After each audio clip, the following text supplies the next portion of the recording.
Hello guys, in this video I am going to show you how to set your job preferences on the BestJobs application, but first I just want to mention, don't forget to subscribe to my channel because at 10,000 subscribers I am going to show you my whole YouTube revenue statistics and growth strategy, how to make money online. So let's jump into it.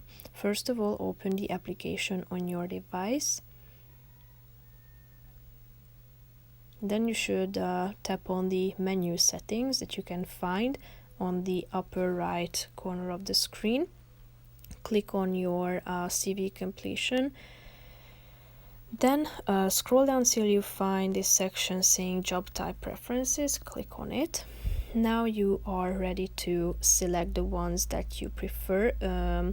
First you have to select these perspectives or aspects concerning location. So whether you would like to do remote or homework, you just simply select yes or no by clicking on the relevant one.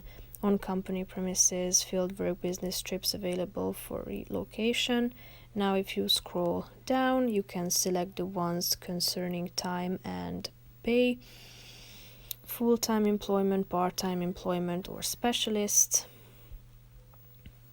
Now you can select your currency, and you can also set your minimum expected salary. So if you are ready with these steps and you would like to save these details about your job type preferences, all you have to do is pressing the button save that you can find in the upper right corner of the screen. So that's pretty much it for this video. I hope you found it helpful. If you did, consider subscribing and see you in the next video. Bye bye.